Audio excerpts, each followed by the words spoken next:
Chapter 40 of Can You Forgive Her? By Anthony Trollope. This recording is in the public domain, read by Dion Gines, Salt Lake City, Utah. Mrs. Greenow's little dinner in the close. How deep and cunning are the wiles of love! When that Saturday morning arrived, not a word was said by Cheesacre to his rival as to his plans for the day. "You'll take the dog-cart in?" Captain Belfield had asked overnight. "I don't know what I shall do as yet," replied he who was master of the house, of the dog-cart, and, as he fondly thought, of the situation. But Belfield knew that Cheesacre must take the dog-cart, and was contented. His friend would leave him behind if it were possible, but Belfield would take care that it should not be possible. Before breakfast Mr. Cheesacre surreptitiously carried out into the yard a bag containing all his apparatus for dressing, his marrow oil for his hair, his shirt with the wondrous worked front upon an understratum of pink to give it colour, his shiny boots, and all the rest of the paraphernalia. When dining in Norwich on ordinary occasions, he simply washed his hands there, trusting to the chambermaid at the inn to find him a comb. And now he came down with his bag surreptitiously, and hid it away in the back of the dog-cart with secret, but alas, not unobserved hands, hoping that Belfield would forget his toilet. But when did such a captain ever forget his outward man? Cheesacre, as he returned through the kitchen from the yard into the front hall, perceived another bag lying near the door, apparently filled almost as well as his own. "What the deuce are you going to do with all this luggage?" said he, giving the bag a kick. "Put it where I saw you putting yours when I opened my window just now," said Belfield. "Damn the window!" exclaimed Cheesacre, and then they sat down to breakfast. "How do you hack that ham about?" he said. "If you ever found hams yourself, you'd be more particular in cutting them." This was very bad. Even Belfield could not bear it with equanimity, and feeling unable to eat the ham under such circumstances, made his breakfast with a couple of fresh eggs. "If you didn't mean to cut the meat, why the mischief did you cut it?" said Cheesacre. "Upon my word, Cheesacre, you're too bad. Upon my word you are," said Belfield, almost sobbing. "What's the matter now?" said the other. "Who wants your ham? You do, I suppose, or you wouldn't cut it." "No, I don't, nor anything else either that you've got. It isn't fair to ask a fellow into your house, and then say such things to him as that. And it isn't what I've been accustomed to either, I can tell you that, Mr. Cheesacre." "Oh, bother!" "It's all very well to say bother, but I choose to be treated like a gentleman wherever I go. You and I have known each other a long time, and I'd put up with more from you than from any one else, but—" "Can you pay me the money that you owe me, Belfield?" said Cheesacre, looking hard at him. "No, I can't," said Belfield, "not immediately." "Then eat your breakfast and hold your tongue." After that Captain Belfield did eat his breakfast, leaving the ham however untouched, and did hold his tongue, vowing vengeance in his heart.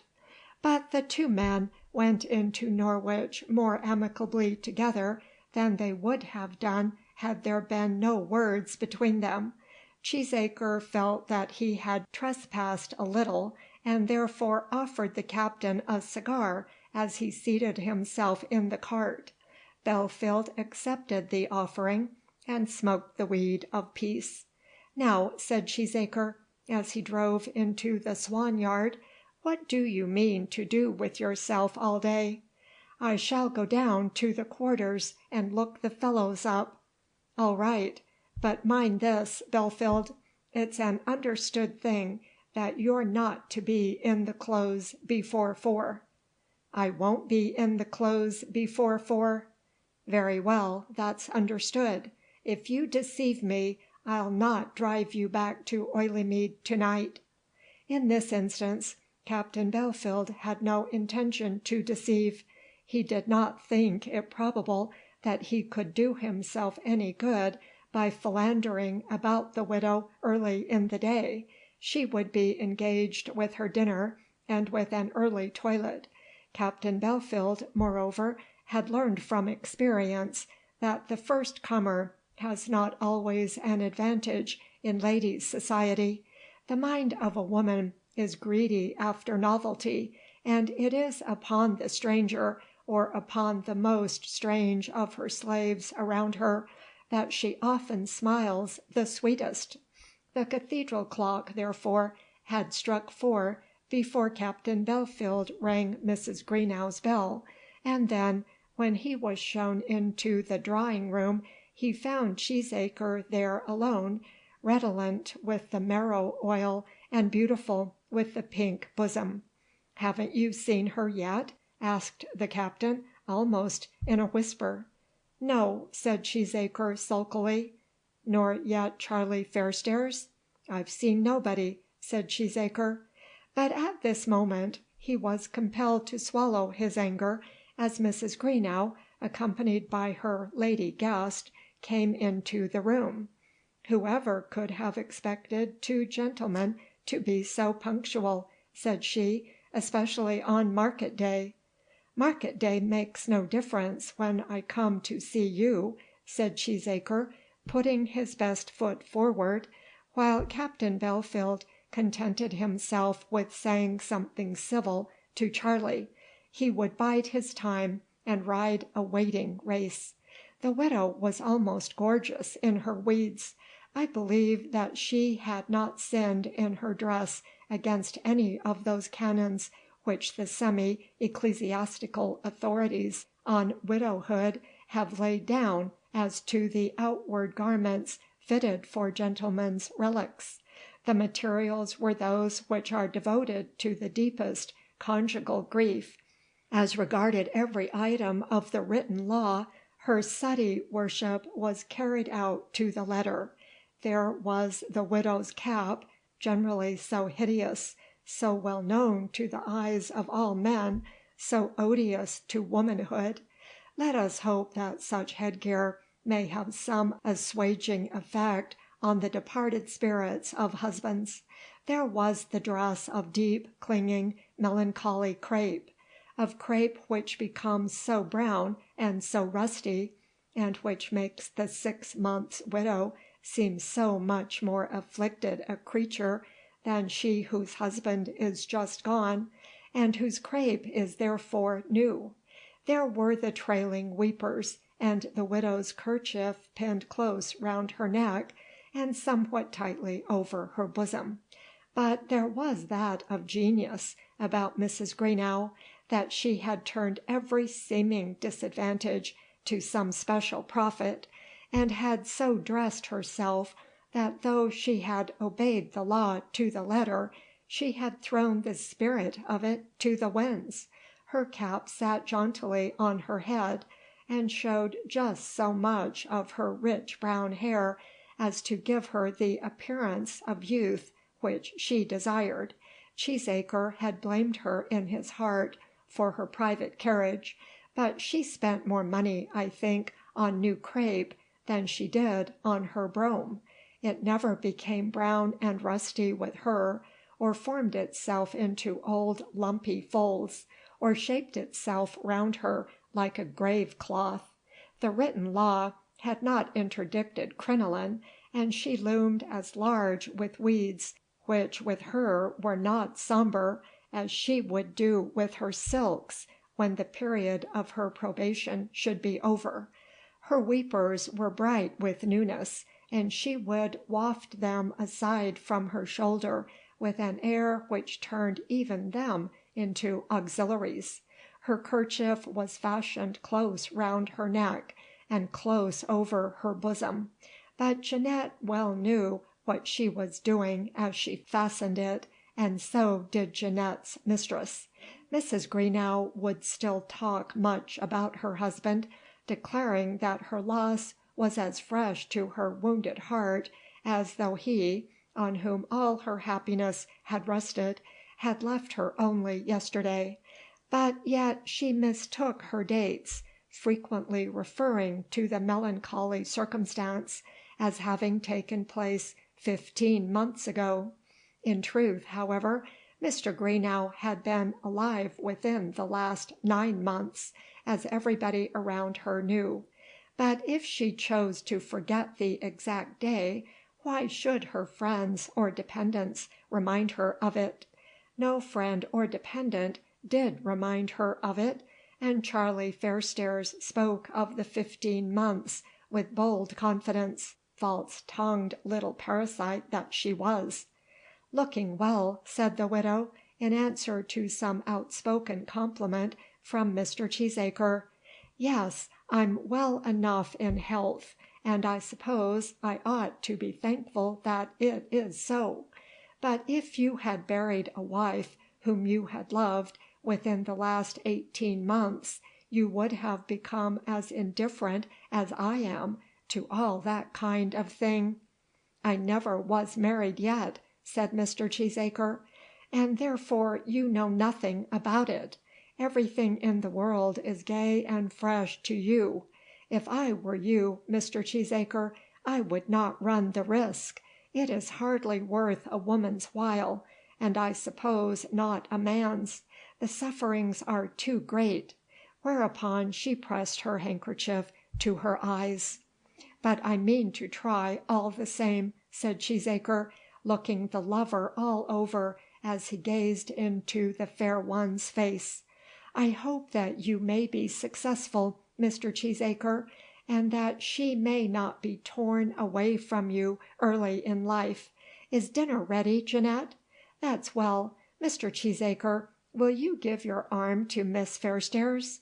There was no doubt as to Mrs. Greenow's correctness. As Captain Belfield held, or had held, Her Majesty's commission, he was clearly entitled to take the mistress of the festival down to dinner. But Cheesacre would not look at it in this light. He would only remember that he had paid for the captain's food for some time past, that the captain had been brought into Norwich in his gig, that the captain owed him money, and ought, so to say, to be regarded as his property on the occasion. I pay my way, and that ought to give a man a higher station than being a beggarly captain, which I don't believe he is, if all the truth was known. It was thus that he took an occasion to express himself to Miss Fairstairs on that very evening. Military rank is always recognized, Miss Fairstairs had replied, taking Mr. Cheesacre's remarks as a direct slight upon herself. He had taken her down to dinner, and had then come to her complaining that he had been injured in being called upon to do so. "If you were a magistrate, Mr. Cheesacre, you would have rank, but I believe you are not." Charlie Fairstairs knew well what she was about. Mr. Cheesacre had striven much to get his name put upon the commission of the peace, but had failed. "Nasty, scraggy old cat," Cheesacre said to himself as he turned away from her. But Belfield gained little by taking the widow down. He and Cheesacre were placed at the top and bottom of the table, so that they might do the work of carving, and the ladies sat at the sides. Mrs. Greenow's hospitality was very good. The dinner was exactly what a dinner ought to be for 4 persons. There was soup, fish, a cutlet, a roast fowl, and some game. Jeanette waited at the table nimbly, and the thing could not have been done better. Mrs. Greenow's appetite was not injured by her grief, and she so far repressed for the time all remembrance of her sorrow as to enable her to play the kind hostess to perfection. Under her immediate eye, Cheesacre was forced into apparent cordiality with his friend Belfield, and the captain himself took the good things which the gods provided with thankful good humour. Nothing, however, was done at the dinner table. No work got itself accomplished. The widow was so accurately fair in the adjustment of her favours that even Jeanette could not perceive to which of the two she turned with the amplest smile.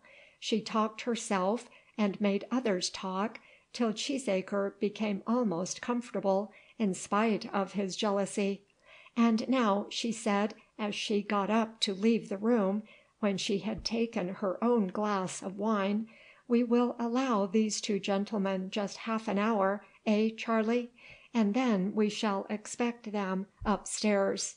10 minutes will be enough for us here," said Cheesacre, who was in a hurry to utilize his time. "Half an hour," said Mrs. Greenow, not without some little tone of command in her voice. 10 minutes might be enough for Mr. Cheesacre, but 10 minutes was not enough for her. Belfield had opened the door, and it was upon him that the widow's eye glanced as she left the room. Cheesacre saw it, and resolved to resent the injury.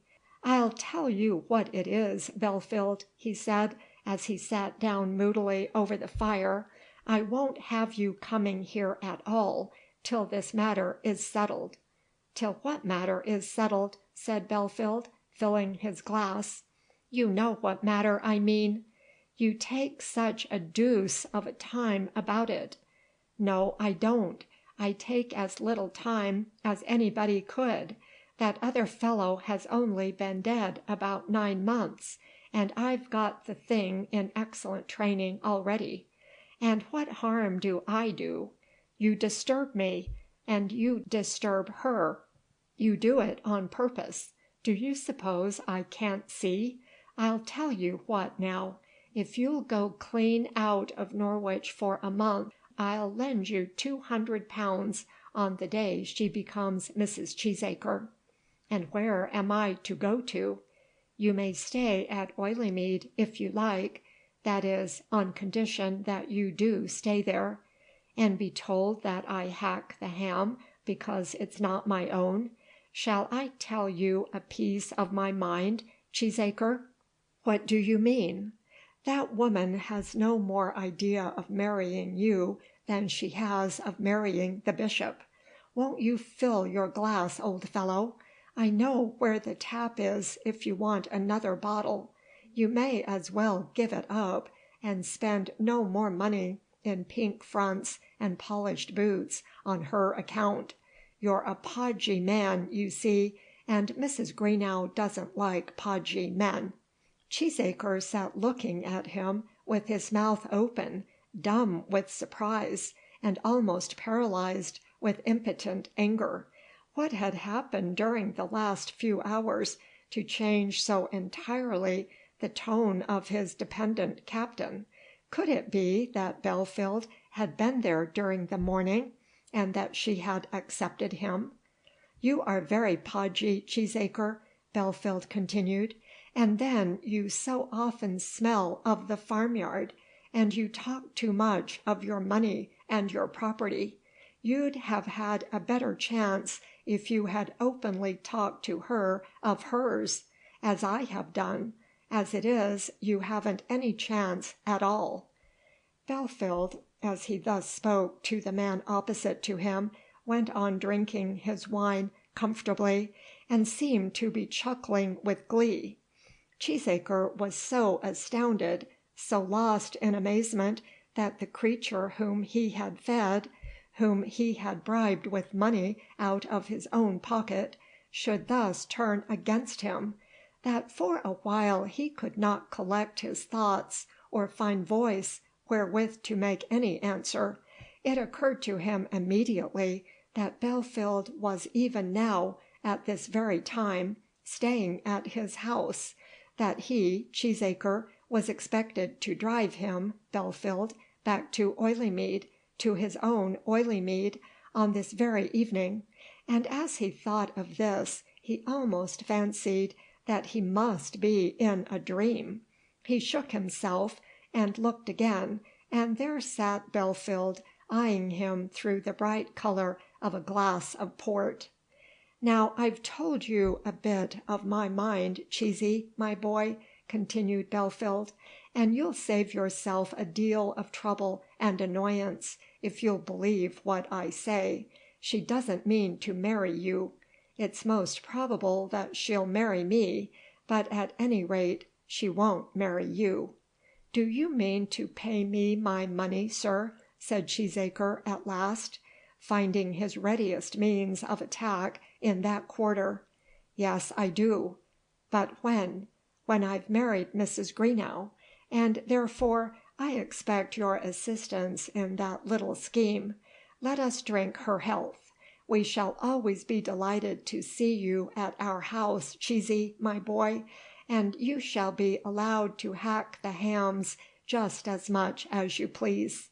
"You shall be made to pay for this," said Cheesacre, gasping with anger, gasping almost more with dismay than he did with anger. "All right, old fellow, I'll pay for it, with the widow's money. Come, our half hour is nearly over. Shall we go upstairs?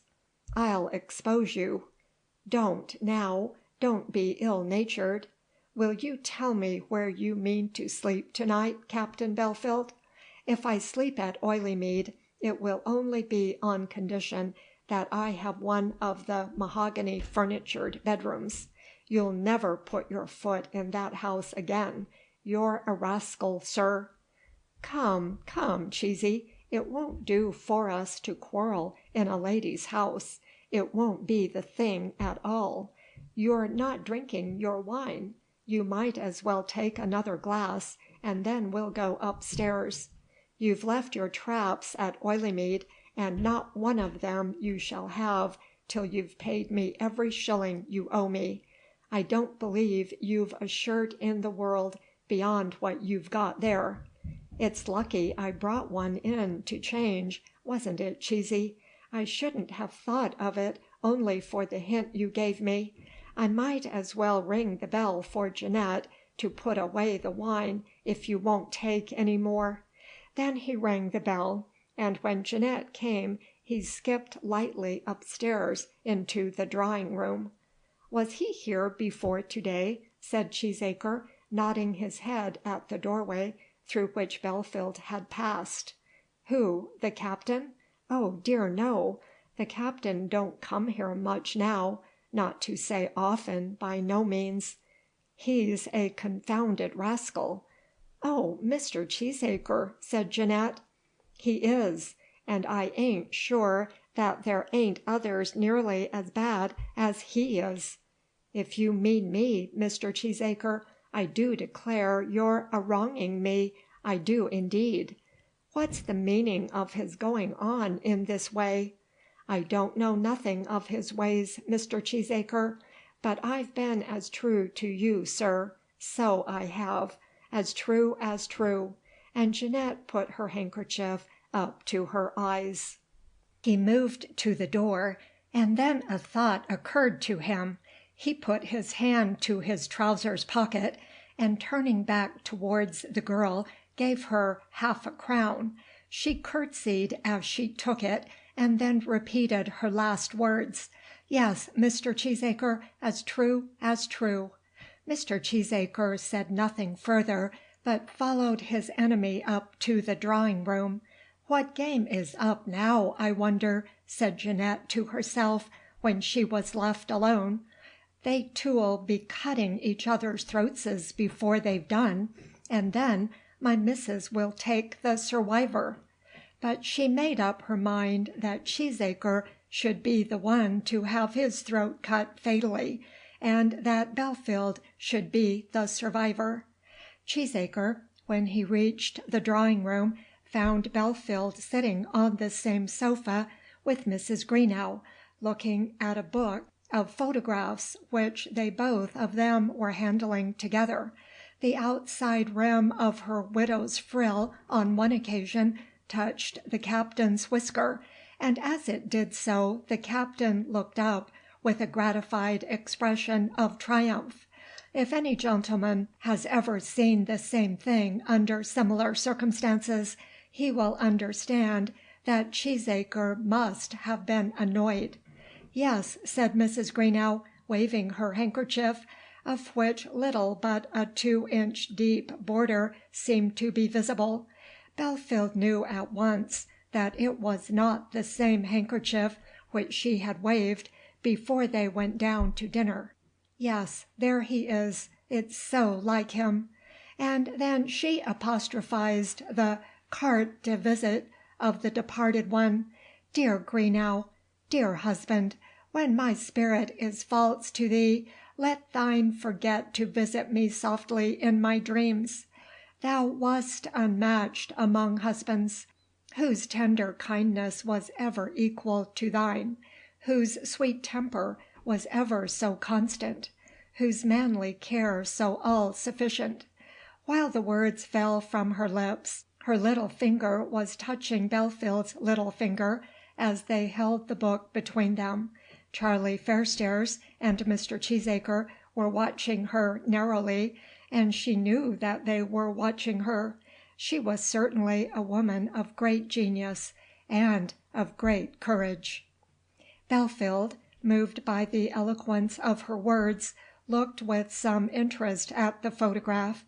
There was represented there before him a small, grey-looking, insignificant old man with pig's eyes and a toothless mouth, one who should never have been compelled to submit himself to the cruelty of the sun's portraiture.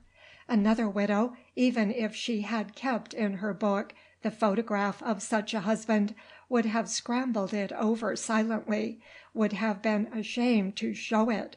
"Have you ever seen it, Mr. Cheesacre?" asked Mrs. Greenow. "It's so like him." "I saw it at Yarmouth," said Cheesacre, very sulkily. "That you did not," said the lady, with some dignity, and not a little of rebuke in her tone, "simply because it never was at Yarmouth. A larger one you may have seen, which I always keep, and always shall keep, close by my bedside." "Not if I know it," said Captain Belfield to himself. Then the widow punished Mr. Cheesacre for his sullenness by whispering a few words to the captain, and Cheesacre in his wrath turned to Charlie Fairstairs. Then it was that he spake out his mind about the captain's rank, and was snubbed by Charlie, as was told a page or two back. After that, coffee was brought to them, and here again Cheesacre in his ill humour allowed the captain to outmanoeuvre him. It was the captain who put the sugar into the cups and handed them round. He even handed a cup to his enemy. "None for me, Captain Belfield. Many thanks for your politeness all the same," said Mr. Cheesacre, and Mrs. Greenow knew from the tone of his voice that there had been a quarrel. Cheesacre, sitting then in his gloom, had resolved upon one thing, or I may perhaps say upon two things. He had resolved that he would not leave the room that evening till Belfield had left it, and that he would get a final answer from the widow, if not that night, for he thought it very possible that they might both be sent away together, then early after breakfast on the following morning. For the present he had given up any idea of turning his time to good account. He was not perhaps a coward, but he had not that special courage which enables a man to fight well under adverse circumstances. He had been cowed by the unexpected impertinence of his rival, by the insolence of a man to whom he thought that he had obtained the power of being always himself as insolent as he pleased, He could not recover his ground quickly, or carry himself before his lady's eye as though he was unconscious of the wound he had received. So he sat silent. While Belfield was discoursing fluently, he sat in silence, comforting himself with reflections on his own wealth, and on the poverty of the other, and promising himself a rich harvest of revenge when the moment should come in which he might tell Mrs. Greenow how absolutely that man was a beggar, a swindler, and a rascal. And he was astonished when an opportunity for doing so came very quickly. Before the neighbouring clock had done striking 7, Belfield rose from his chair to go. He first of all spoke a word of farewell to Miss Fairstairs. Then he turned to his late host. "Good night, Cheesacre," he said, in the easiest tone in the world. After that he pressed the widow's hand and whispered his adieu. "I thought you were staying at Oileymead," said Mrs. Greenow. "I came from there this morning," said the captain. "But he isn't going back there, I can tell you," said Mr. Cheesacre. "Oh, indeed," said Mrs. Greenow. "I hope there is nothing wrong." "All as right as a trivet," said the captain, and then he was off. "I promised mamma that I would be home by 7," said Charlie Fairstairs, rising from her chair. It cannot be supposed that she had any wish to oblige Mr. Cheesacre, and therefore this movement on her part must be regarded simply as done in kindness to Mrs. Greenow. She might be mistaken in supposing that Mrs. Greenow would desire to be left alone with Mr. Cheesacre, but it was clear to her that in this way she could give no offence, whereas it was quite possible that she might offend by remaining. A little after 7, Mr. Cheesacre found himself alone with the lady. "I'm sorry to find," said she gravely, "that you two have quarrelled." "Mrs. Greenow," said he, jumping up, and becoming on a sudden full of life, "that man is a downright swindler." "Oh, Mr. Cheesacre!" "He is. He'll tell you that he was at Inkerman, but I believe he was in prison all the time."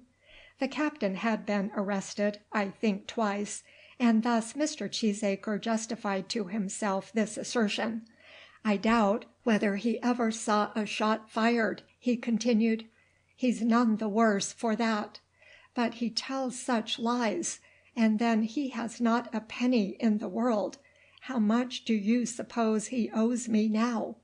However much it is, I'm sure you are too much of a gentleman to say." "Well, yes, I am," said he, trying to recover himself. "But when I asked him how he intended to pay me, what do you think he said? He said he'd pay me when he got your money." "My money? He couldn't have said that." "But he did, Mrs. Greenow. I give you my word and honour. 'I'll pay you when I get the widow's money,' he said. You gentlemen must have a nice way of talking about me when I am absent."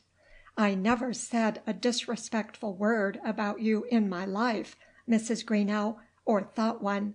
He does. He says horrible things." "What horrible things, Mr. Cheesacre?" "Oh, I can't tell you, but he does. What can you expect from such a man as that, who, to my knowledge, won't have a change of clothes to-morrow, except what he brought in on his back this morning? Where's he to get a bed to-night, I don't know, for I doubt whether he's got half a crown in the world." "Poor Belfield!" "Yes, he is poor. But how gracefully he carries his poverty." "I should call it very disgraceful, Mrs. Greenow." To this she made no reply, and then he thought that he might begin his work. "Mrs. Greenow, may I say Arabella?" "Mr. Cheesacre!" "But mayn't I? Come, Mrs. Greenow, you know well enough by this time what it is I mean. What's the use of shilly-shallying?" "Shilly-shallying! Mr. Cheesacre, I never heard such language. If I bid you good night now, and tell you that it is time for you to go home, shall you call that shilly-shallying?" He made a mistake in his word, and repented it. "I beg your pardon, Mrs. Greenow, I do indeed. I didn't mean anything offensive." "Shilly-shallying, indeed! There's very little shall in it, I can assure you." The poor man was dreadfully crestfallen, so much so that the widow's heart relented, and she pardoned him. It was not in her nature to quarrel with people, at any rate not with her lovers. "I beg your pardon, Mrs. Greenow," said the culprit humbly. "It is granted," said the widow. "But never tell a lady again that she is shilly-shallying. And look here, Mr. Cheesacre, if it should ever come to pass that you are making love to a lady in earnest—" "I couldn't be more in earnest," said he. "That you are making love to a lady in earnest, talk to her a little more about your passion, and a little less about your purse. Now, good night." "But we are friends." "Oh yes, as good friends as ever." Cheesacre, as he drove himself home in the dark, tried to console himself by thinking of the miserable plight in which Belfield would find himself at Norwich, with no possessions but what he had brought into the town that day in a small bag. But as he turned in at his own gate, he met two figures emerging. One of them was laden with a portmanteau, and the other with a hat case. "It's only me, Cheesy, my boy," said Belfield. "I've just come down by the rail to fetch my things, and I'm going back to Norwich by the 9:20. If you've stolen anything of mine, I'll have you prosecuted," roared Cheesacre, as he drove his gig up to his own door. Chapter 41.